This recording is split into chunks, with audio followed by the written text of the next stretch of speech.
Ayan, pag ganitong oras, abang na si Barako sa pagdating ng kanilang Papa Fernan.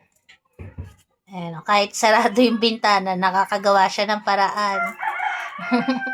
Ganyan po yung ating mga par babies. Alam na alam po nila yung oras ng uwi ng par parents nila. Tulad niyan si Barako po. Alam niya pag mga gentong oras, inaabangan niya na Papa Fernan niya. Kahit hirap yan, nagtsatsaga. Kaya hindi pwedeng hindi uuwi ang papa niya kasi unang-una pong malulungkot dyan si Barako. Tapos si Shelo. Yan. Tingnan niyo naman, no? Abang na abang sa papa niya, oh.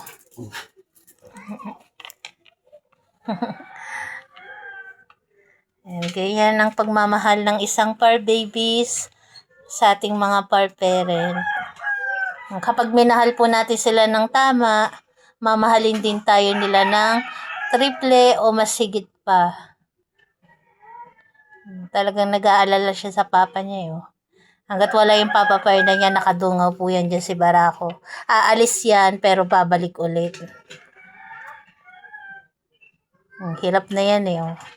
Nasiksik na yung paa niya dun sa bangkuan, eh. Pero still, ayun, nakadungaw pa rin siya sa daanan. Hinihintay niya talaga yung Papa Fernan niya.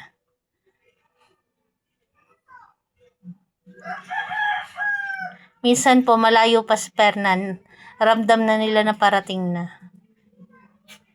Kasi malalakas yung nila, pakiramdam.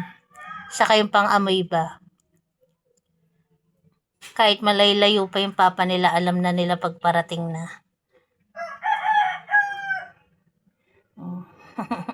Kakatuwa lang si Barak, oh.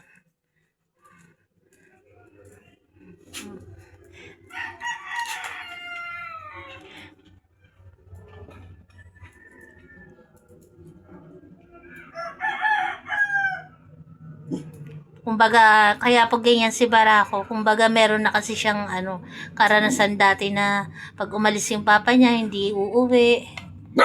Kasi nga po, dati stay in ng Papa Fernan niya sa trabaho. Kaya, lagi nag-aalala si Barak.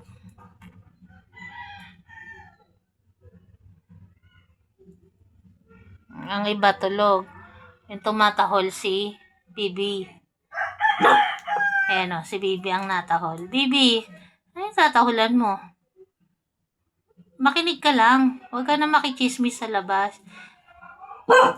Ayan, may naririnig kasi silang nag-aaway yata sa labas. Ayan. Barak, akala ko iniintay mo si papa mo. Nakikimarites ka lang yata dyan, Barak, eh. Naiya si Barak. Barak, nabuking ka. Nakikimarites ka lang yata dun, eh. Akala ko pa naman si papa mo iniintay mo. Umalis tuloy si Barako, yo. Akala ko iniintay si papa niya. Nakipagmarites lang pala doon sa labas.